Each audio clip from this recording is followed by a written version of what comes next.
परमेश्वर के धन्य नाम की स्तुति और महिमा करते हैं।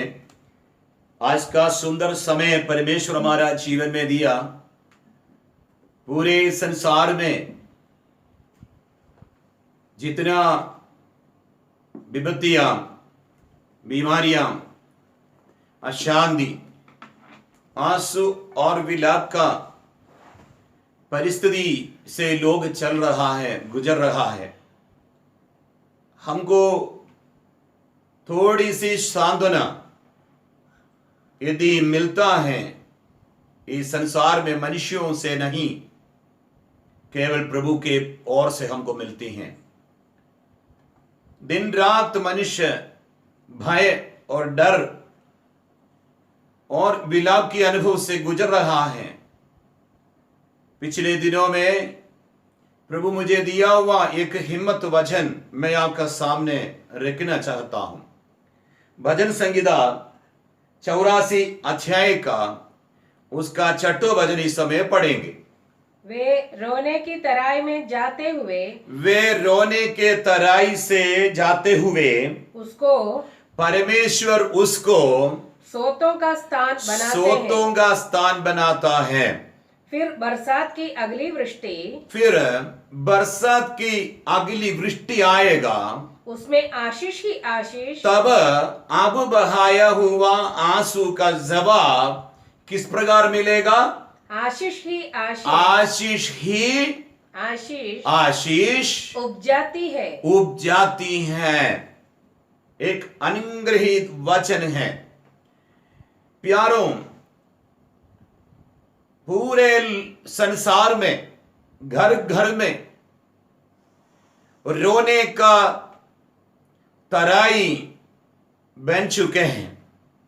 प्यारों, इस समय प्रभु हमको प्रार्थना करने वाले लोगों को, प्रभु पर भरोसा रखने वाले लोगों को, मनुष्यों से कोई भी किसी भी प्रकार की शांति का उम्मीद नहीं। केवल हम जिसके ऊपर दृष्टि लगाया, आसमान में आकाश और पृथ्वी के सृष्टिकर्ता की ओर से हमको मिलती हैं। भजन संगीता 39 अध्याय का 12 वचन में इस प्रकार लिखा है, हे यहोवा, मेरी प्रार्थना सुन और मेरी दोहाई पर कान लगा। मेरा रोना सुनकर ना रह, मेरा आंसू देख कर मेरा रोने का आवाज परमेश्वर तू सुनकर चुपचाप ना रह करके प्रभु के दास कहते हैं। वही भजन संगीता लिखने वाला भजन संगीता 116:8 में प्रभु को बोलते हैं, हे प्रभु, तूने तो मेरे प्राण को मृत्यु से, मेरी आंख को आंसू बहाने से और मेरी प्राण को ठोकर खाने से बचाता है। हमारे आंसू बहाने की परिस्थिति से हमको बचाने वाला केवल प्रभु है। वो प्रभु पर भरोसा रखते हुए बोलते हैं, प्रभु, मेरे प्राण को मृत्यु से, मेरे पांवों को ठोकर खाने से, मेरे आंखों को आंसू बहाने से तूने बचाया है।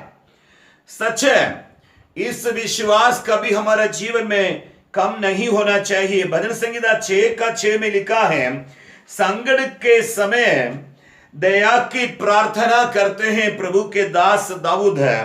वो क्या बोलते हैं मालूम है? भजन संगीता 6:6 में लिखा है, मैं कराते कराते थक गया, मैं अपनी काट आंसुओं से भिगोता हूं, प्रति रात मेरा बिछोना भीगता है। मतलब यहां पर भजन संगीता लिखने वाला बोलते हैं, दिन और रात मेरी आंसू रुकते नहीं, क्योंकि उतना परेशान है वो। भजन संगीता 6:6 में काफी बातों को बोलते हैं। वो क्या कहते पता है? वो बोलते हैं, मैं कराते कराते थक गया, मैं थक गया, मैं अपनी खाट आंसुओं से भिगोता हूँ, प्रति रात मेरा बिछौना भीगता है। देखो, ये वचन पढ़ते समय मैं सोचा ये दिन रात अपने काट में, अपने बिस्तर में चले जाता है, अपने आंसू से उनको भिगाता है। कारण अपनी दुख, अपने परेशानी बोलने का ऐसी कोई जगह उन्हें नहीं मिला। वो अपने कमरे में गया, कमरा बंद किया, अपने आंसू पोंछने वालों से, अपनी दोहाई को सुनने वालों से अपने संकट को बता रहा है। भजन संगीता 42 अध्याय का 3 वचन में प्रभु के दास कहते हैं, मेरे आंसू दिन और रात मेरा आहार हुए हैं और दिन भर मुझसे कहते रहते हैं, मेरा परमेश्वर कहाँ है। देखो, इस संसार के लोग हैं, उनका दुश्मन उनसे बोलते हैं, हे भक्त तू क्यों रोते हैं, तेरा परमेश्वर कहाँ है करके दिन भर लोग उनसे पूछते रहते हैं। उसके लिए जवाब तो है आगे। हम प्रभु के एक एक वचन को सीखें। भजन संगीता 56 अध्याय का 8 वचन में लिखा है, तू मेरे मारे मारे फिरने का हिसाब रखता है, तू मेरे आंसुओं को अपनी कुप्पी में रख ले प्रभु करके प्रभु से प्रभु के दास कहते हैं। हमें उनको पता है मैं बहाने वाला आंसू इस धरती पर नहीं गिरता, यदि गिरता होता तो ऐसा प्रार्थना नहीं करता। वो प्रभु को बोलते हैं, प्रभु जी हमें तू मेरे मारे मारे फिरने का हिसाब रखता है, जरूर तू मेरे आंसुओं को कुप्पी में, अपनी कुप्पी में रख ले प्रभु करके प्रभु को बोलते हैं। हालेलुया। उनको पता है, उनका विश्वास है, मेरा आंसू कभी व्यर्थ नहीं जाता। मेरे बच्चों के लिए रोता है, मेरे देश के लिए रोता है, परिवार के लिए रोते हैं, घर के लिए रोता है। कई प्रकार की विविध परिस्थितियों से गुजरने वाले लोग, आमीन, हमारे अंदर एक विश्वास और उम्मीद होना है, मेरा आंसू व्यर्थ नहीं जाता। अगर पृथ्वी में गिरेगा, पृथ्वी का मिट्टी उसको हमें पीता है, धूल उसको पीता है, वैसा ना सोचें। हमारा हमें आंख से गिरने वाली आंसू भाप होकर पिता के पास अपने कुप्पी में चले जाता है। आमीन। उसके बाद इसलिए भजन संगीता 84 का 6 में लिखा है, मैं आंसू बहाता हूं जरूर, लेकिन आंसू की तराई से होकर चलना होगा तो भी हमें वो जगह को क्या करता मालूम है, वो जल का सोतों का स्थान बनाता है। इसका अगली वृष्टि में उसका फल मिलेगा कहते हैं। प्रभु के दास अय्यूब रोते रोते प्रभु को बोलते, मेरा प्रभु मेरे मित्र मुझसे घृणा करते हैं, परंतु मैं परमेश्वर का सामने आंसू बहाता हूं। हालेलुया। हमें जीसस, हालेलुया। आयु बोलते हैं, मेरा मित्रगण मुझे घृणा करते हैं, जरूर मेरे लोग मुझे घृणा करते हैं, हमें देश के लोग मुझे घृणा करते हैं, लेकिन वो कहते हैं मालूम है, मेरे को आंसू बहाने के लिए एक ही जगह मैंने ढूंढ निकाला है, वो मेरा परमेश्वर का सम्मुख है। वो आयु बोलते, मेरा मित्र मुझसे घृणा करते हैं, परंतु मैं परमेश्वर का सामने आंसू बहाता हूं, परमेश्वर का सामने आंसू बहाता हूं। उत्पत्ति पुस्तक में हम चले जाते हैं 42 अध्याय का उसका 21 वचन एक बार हम देखेंगे। प्रभु के दास जोसेफ का आंसू के बारे में वहां पर लिखा हुआ है। जोसेफ को आंसू बहाने का कारण क्या था, उनका जिंदगी में क्या घटनाएं घटी, हम सब इस बात को अच्छी तरह से जानते हैं। उत्पत्ति पुस्तक में 42 अध्याय का 21 वचन को थोड़ा सा पढ़ेंगे। उन्होंने आपस में कहा, यहाँ पर की घटना वो है, जोसेफ का भाई लोगों ने उसको घृणा किया। परिवार में एक साथ रहते थे, पिता का प्यार उनके मोहब्बत उनकी जीवन में मिला। भाई लोग पिता का प्रेम छोटा भाई को मिलने के कारण उसको घृणा किया। उनको पकड़ कर क्या किया, बेचने वालों इस्माइलियों को भेज दिया। वहां से उन्होंने क्या किया, फुतीफेर के घर में पहुंचा दिया, उनको वहां पर भेज दिया। देखो, इनके जीवन में ऐसा घटनाएं घटी, भाई लोग पकड़ के उनको अंधा कुएं में डाल दिया। उसके बाद में उसको क्या किया मालूम है, उसको खरीदने वालों को भेज दिया। खरीदने वाला उसको खरीद कर फिरौन का फुतीफेर के घर में उनको भेज दिया। देखो, इतना सुंदर कोमल एक जवान बेटा, छोटे लड़कपन में, बचपन में कितनी बड़ी घटनाओं से गुजरना पड़ा। हालेलुया, आमीन। वह भाइयों का बातचीत से हमको समझ में आता है, इनको घृणा किया अंधा कुओं में डालते समय। इनमें से एक भाई ने भाइयों को क्या बोला मालूम है? भैया उनके साथ ऐसा ना करे, क्योंकि यहाँ पर इजिप्ट में रहकर परमेश्वर की बड़ी अनुग्रह का पात्र बना वो। हालेलुया। देश में फुत्तीफर के बाद का कुर्सी का सिंहासन का वारिस बना, परमेश्वर को ऊंची पदवी की ओर लेकर गया। लेकिन इस कनान में अकाल होने के कारण क्या हुआ मालूम है? अपने भाइयों को दान भोजन वस्तु ग्रहण करने के लिए इजिप्ट में, मिस्र में आना पड़ा। तब यहां पर आने से भाई लोग जोसेफ को जरूर देख रहा है, लेकिन उनको पता नहीं था ये जोसेफ है करके। लेकिन मिस्रईम की भाषा बोलने के लिए क्या कि इस्राएलियों की भाषा का तर्जुमा करने के लिए दूसरे को जोसेफ का सामने खड़ा किया। दूसरे के द्वारा हमें कनानियों की भाषा ट्रांसलेशन करवा के जोसेफ सुन रहे थे। देखो कितनी बड़ी बात है। लेकिन देखो भाई लोग उनके पास पहुंच गया तो क्या कि मालूम है? पेट भर के खाना वाला देने के बाद उनको बंदी गृह में 3 दिन तक रख दिया। हमें उन लोग आपस में उस समय क्या बोलते हैं मालूम है? 42 अध्याय का 21 वचन को पढ़ेंगे। उन्होंने आपस में कहा, निसंदेह हम अपने भाई के विषय में दोषी है। क्योंकि जब उसने हमसे गिड़गिड़ा कर बिंदी देखो हमसे गिड़गिड़ा के बिंदी की, तभी हम यह देखकर कि उसका जीवन कैसे संकट में पड़ा है। ओ देखो, अभी 3 दिन के लिए इनको बंदी बनाकर रखा। भाई लोग आपस में बोलते हैं, पछता रहा है। देखो भाई, हम हमारे एक भाई को उसको अंधाखों में डालते समय, उनको मारते समय, कूटते समय है, वो कितना गिड़गिड़ाते हुए, कितना रोते हुए हमारे पांव पकड़कर आंसू बहाकर बिंदी किया था। लेकिन उस समय हम नहीं सुना उनका। अगर आगे बढ़िए। उसकी ना सुनी, उनका हमने नहीं सुना, बोलते आपस में, हम नहीं सुनी। इस कारण हम भी अब इस संकट में पड़े। अब इस संकट में देखो, उनको 3 दिन के बंदी बनाकर रखा है। बोलते बहुत बड़ा संकट है। उनको ये योसेफ को घृणा करके उनको अंधाखों में डाला, उसके बाद में बेचने वालों को भेज दिया। देखो उनको गायब कर दिया, पिता के पास जाके झूठ भी बोल दिया। उनकी भाई लोगों ने इतना बड़ा घृणा, इतने बड़ी गंदी काम उनके साथ व्यवहार किया। लेकिन लिखा हुआ है, लोग आपस में बोलते हैं, भैया उस दिन हमारा पाव पकड़ा था उसने। हो देखो उनको ऐसे नम्र निवेदन किया था, गिड़गिड़ा के रोया था, हमें रो रो के मांगा था, मुझे ऐसा मत करो। उस समय लोगों ने नहीं सुना। अभी लोग पछताने का अवसर देखो यहां पर मिल गया। आपस में बोल दिया, देखो भैया हम इस संकट में पड़ा है, उसकी ना सुनी, इस कारण हम भी अब इस संकट में पड़े हैं। उस समय रूबेन, उनका भाई, क्या बोलते हैं मालूम है? रूबेन ने उससे कहा, क्या मैंने तुमसे ना कहा था कि लड़के के अपराधी मत बनो? परंतु तुमने ना सुना। देखो अब उसके लहू का पलटा लिया जाता है। प्यारो, हमें प्रभु हमको ऐसे एक अवसर जरूर देगा।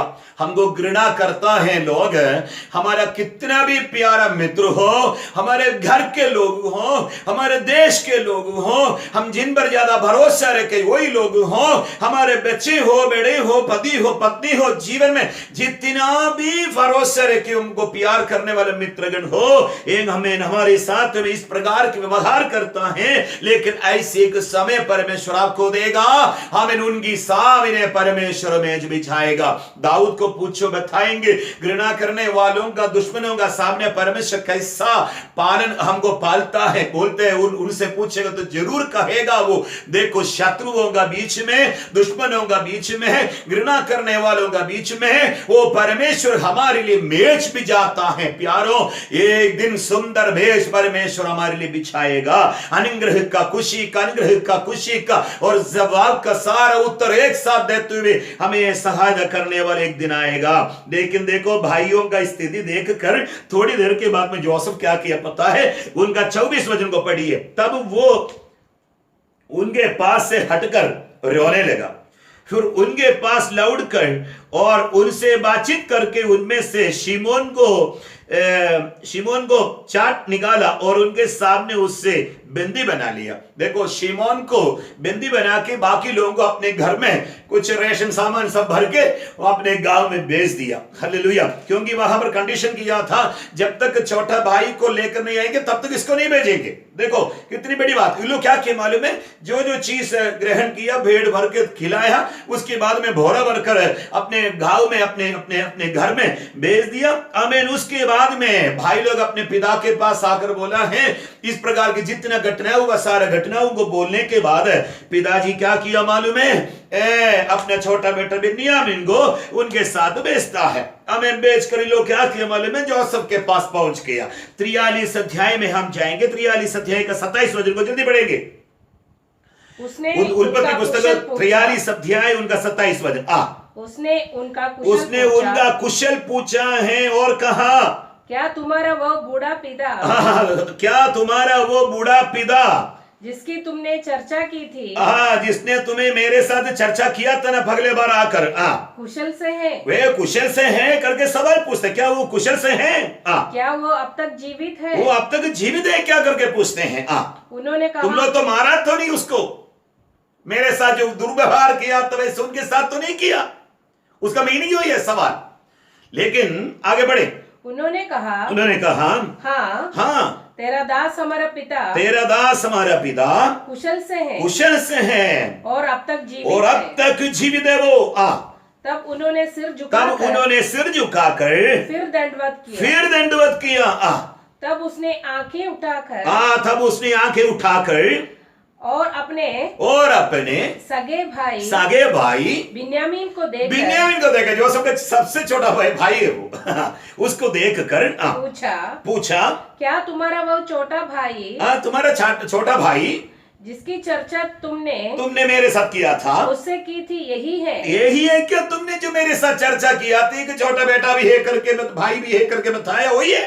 यहाँ पर पिता के बारे में पूछा, छोटा भाई के बारे में पूछ रहा है। फिर उसने कहा, हे मेरे पुत्र, परमेश्वर तुझ पर अनुग्रह करे। जोसेफ अपना सबसे बड़ा छोटा भाई को देख करके उनको प्यार लगा, उनको देखे, क्योंकि उस समय जोसेफ बिन्यामीन का जन्म नहीं हुआ था, जोसेफ सबसे छोटा था। बहुत प्यार पाया वह जोसेफ भी। बोलते हैं भैया सबसे छोटा बेटा बिन्यामीन को देख करके उनको बोलते हैं मेरे पुत्र परमेश्वर, हे मेरे पुत्र बोलते हैं वो। हालेलुया। छोटा भाई लोग है, सबसे छोटा, मेरे साथ तो दुर्व्यवहार किया था, वैसे तेरे साथ तो नहीं की। लो देखो, मेरे को ऐसे लगता है उनको ऐसा जोसेफ को लगा होगा छोटा भाई को प्यार मिला नहीं करके सोच कर बताते होंगे, हे मेरे पुत्र परमेश्वर तुझ पर अनुग्रह करे बोल के उनको आशीष देता है। उसके बाद में क्या हो गया? 30 वचन में लिखा हुआ है, तब अपने भाई के स्नेह से मन भरकर आने के कारण और यह सोचकर कि मैं कहां जाकर रोऊं, यूसुफ तुरंत अपनी कोठरी में गया और वहां रो पड़ा। यूसुफ का जिंदगी में सबसे धन्यवाद के साथ तो खुशी के साथ जो आंसू आया अनुभव है, ये जो अनुभव है। अगले भाइयों का पैर पकड़ के रो रहा था प्राण को बचाने के लिए, मुझे बचाओ, मुझे छोड़ दो, मेरे साथ ऐसा दुर्व्यवहार मत करो, मुझको ऐसा घृणा मत करो करके आंसू बहाकर प्रार्थना बिंदी किया। ये व्यक्ति अभी छोटा भाई को देखे उनके प्यार को स्नेह से मन भरने के कारण वो ये सोचकर कि मैं कहां जाकर रोऊं, क्या कि मैं आंसू रोक नहीं पाया। हमें यूसुफ तुरंत अपनी कोठरी में गया और वहां रो पड़ा। देखो प्यारो, हमारा जिंदगी में रोने का एक अवसर है, हमें विलाप के एक समय हमारा जिंदगी में चले जाता है। हमें प्यारों, हमको निंदा आ जाता, घृणा आ जाता है, हम सोचते हैं प्रभु मेरा जवाब कब मिलोगे। एक समय परमेश्वर ने कहा है वो आंसू कभी रोक नहीं पाएगा। हालेलुया।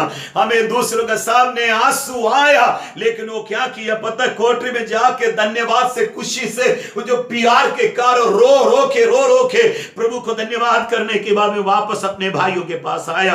फिर अपना मुंह धोकर निकल आया और अपने को शांत कर कहा भोजन भरोसो। 32 वचन को पढ़ेंगे। उन्होंने उसके लिए तो अलग, अलग, और भाइयों के लिए भी भाइयों के लिए भी अलग, और जो मिस्री उसके संग खाते थे उनके लिए भी अलग भोजन भरोसा। इसलिए कि मिस्री मिस्री इब्रियों के साथ भोजन नहीं करता था। लेकिन योसेफ क्या किया? वरन मिस्री ऐसा करना घृणित समझता है। इस्राएलियों के साथ में मिस्री खाना नहीं खाएगा। लेकिन योसेफ क्या किया? योसेफ अपने भाइयों को कैसे बैठाया? और यूसुफ के भाई उसके सामने बड़े बड़े पहले, बड़े बड़े को पगले, और छोटे छोटे के पीछे अपनी अपनी अवस्था के अनुसार क्रम से बैठाया। यह देख वे विस्मित होकर एक दूसरे की ओर देखने लगा। भैया ये आदमी क्या करने जा रहा है? अब तक भाइयों को आंग नहीं खुला है, ये कौन है? Praise the Lord। अभी घृणा किया हुआ भाइयों के साथ ये भलाई कर रहा है। प्यारो, हमारे साथ में जो बुराई होता है, प्रेरित पौलुस पत्रिया लिखते समय कहता है, भलाई करते हुए बुराई को जीतो। इस संसार में कोई भी आपकी अवस्था नहीं देखता। अगर कोई बोलते हाय भाई इसमें साथ ऐसा नहीं होना था, इनके साथ ऐसा नहीं होना था, वैसा नहीं होना था, इनको वैसे नहीं होना था, लोग 10 लोग बोलने के लिए भी होंगे भाई। लेकिन याद रखो, बोलने वाला दूर में खड़े होकर आपका कष्ट को देखा, अरे बाप रे ऐसा नहीं होना बोलता है, लेकिन करीब आकर आपको सांत्वना देने वाला एक ही व्यक्ति है, हम जिन पर भरोसा रखते हो, पिता परमेश्वर है। हालेलुया। ये पौलुस प्रभु के दास योसेफ को अपने घृणा किए भाइयों को फरोसने का बहुत अच्छे एक मौका परमेश्वर ने दे दिया। 34 वचन को पढ़िए। तब योसेफ अपने सामने से भोजन वस्तु उठा के उनके पास भोजन भेजने लगा, और बिन्यामीन को अपने भाइयों से 5 गुना भोजन वस्तु मिली। इस प्रकार उन्होंने उसके संग मनमाना खाया पिया। देखो, घृणित किया हुआ लोगों को पेट भर के खिलाया पिलाया, उनके साथ बैठकर भोजन करके दिखाया। देख, योसेफ को अपने आंसू का उत्तर देख को एक साथ अपने हाथ में परमेश्वर पहुंचा दिया। लोग घृणा करता है। पौलुस प्रभु के दास अय्यूब बोलते, मेरा मित्रगण मुझे क्या किया है? मित्रगण मुझे घृणा करता है। घृणा किया हुआ दोस्तों का सामने अय्यूब को परमेश्वर 2 गुनी आशीष दिया। पता है आपको, यह परमेश्वर जीवित है, हमें आशीष करेगा। प्रभु यीशु मसीह के बारे में प्रेरित पौलुस को प्रकाशन मिला था। इब्रानी को पुस्तक 5 अध्याय उसका 7-8 वचन पढ़कर मैं आगे बढ़ना चाहता हूं। जल्दी पढ़ेंगे। इब्रानी को पुस्तक 5 अध्याय 7 और 8 वचन।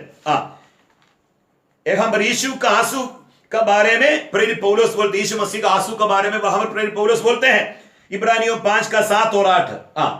यीशु ने अपनी देह में यीशु मसीह अपना देह में रहने के दिनों में ऊंचे शब्द से पुकार कर और आंसू बहा कर उससे जो उसको मृत्यु से बचा सकता था, प्रार्थनाएं और बिंदी की मृत्यु से बचा सकता उसका सामने ही आंसू बहाया प्रभु यीशु मसीह। ऐसा लिखा हुआ प्रेरित पौलुस को मिला दर्शन है ये। और भक्ति के कारण उसकी सुनी गई। प्रभु यीशु मसीह की प्रार्थना पिता परमेश्वर सुना बोलते हैं। देह में रहते समय आंसू बहाया वो, लेकिन जवाब मिलने का कारण क्या पता है? देह में रहकर और आंसू बहाया, लेकिन उनकी भक्ति के कारण उसकी सुनी गई। आगे बढ़ेंगे। पुत्र होने पर भी पिता परमेश्वर का पुत्र होने पर भी उसने दुख उठा वो दुख उठा कर आज्ञा मानने सीखी और सिद्ध बना वो अपने सब आज्ञा मानने वालों के लिए सदा काल के उद्धार का कारण हो गया। वो अपना भक्ति के कारण आंसू का जवाब उनको पाया। उसके बाद लिखा है कि किसको मिला सभा? उद्धार आज्ञा मानने वालों के लिए सदा काल के उद्धार, सदा काल के लिए उद्धार का कारण बना। उसके अलावा आगे भी लिखा हुआ है, आगे बढ़ी। और उसे परमेश्वर की ओर से, परमेश्वर की ओर से उनको मलकीसिदक की रीति पर महायाजक का पदवी उनको मिल गया। देखो कितना प्यार किया था पतरोस को, इनकार किया। तोमस अविश्वास किया है, साथ में चलने वाले सब, लेकिन आंसू बहाते बहाते बहाते कामें उस कब्र के सामने भाड़ी में रोते रोते रोते एक ही स्त्री पाई जाती है, मगदलिनी मरियम। वो रोते रही, लेकिन बाइबल कहते हैं, पढ़कर देखिए, प्रभु यीशु मसीह तीसरा दिन जी उठने के बाद सबसे पहले वही स्त्री को अपने आप को दिखाई दिया। कारण क्या मालूम है? आंसू बहाने वालों का आंसू का जवाब एक साथ परमेश्वर देता, उसका सबूत है वो। प्यारो, क्षण शब्द बोलकर मैं इस समय बंद करना चाहता हूं। भजन संगीता 84 का 6 में हमने देखा, वे रोने की तराई में जाते हुए परमेश्वर को सोतों का स्थान बनाता है, फिर बरसात की अगली वृष्टि उनमें आशीष उब जाती है। भजन संगीता 126 उसकी 5 वचन में हम देखते हैं। इस वचन हम याद करके भी बोलते हैं, प्रार्थना में बोलते हैं, गवाही में बोलते हैं। हम इस वचन अच्छी तरह से जानता भी है, जो आंसू बहाते हुए बोते हैं वे जय जयकार करते हुए लवने पाएंगे। प्यारो, चाहे बोने वाला बीज लेकर रोता हुआ चला जाए, परंतु वो फिर सूलियां लिए जय जयकार, फूलियां लिए हुए जय जयकार करता हुआ निश्चय लौट आएगा। Praise the Lord, hallelujah. एक बार हिजकिय्याह राजा की मृत्यु के समय में आंसू बहाकर हिजकिय्याह राजा अपने पापों का पश्चाताप किया, प्रभु से प्रार्थना की, आंसू बहाया, रोया, गिड़गिड़ाया। तब परमेश्वर उनकी प्रार्थना सुना, उनके आयु देखो 15 साल बढ़ा के दिया। उसमें प्रभु के दास के द्वारा भविष्यवाणी पहुंच गया, तुम तीसरा दिन मंदिर में जाएगा। देखो, तीसरा दिन तुम मंदिर में जाएगा। प्यारो, हमारा दुख क्षण भर की है। प्रेरित प्रभु के दास पत्रोस की पत्रिका पढ़कर देखिए, हमारे जिंदगी की कष्ट, समस्या, परेशानी, परीक्षाएं क्षण भर की हैं। पापे प्रभु के दास को परमेश्वर की आत्मा बात किया, हे हिजकिय्याह, तू तीसरा दिन क्या करोगे? तू मंदिर में जाएगा। देखो, यीशु मसीह मरा, तीसरा दिन जी उठा, हमें तीसरा दिन नष्ट हो गया, यीशु मसीह नष्ट हो गया करके सोचा। 6 लोगों को यीशु मसीह ने तीसरा दिन पाया है। देखो, प्रेरित पौलुस तीसरा दिन में हमें अंधा होकर दमिश्क के फाटक में अंधा होकर वही पर प्रभु का दर्शन देके यहूदा के घर में जाके रहा। तीसरा दिन उनको हमें दिखाई मिला।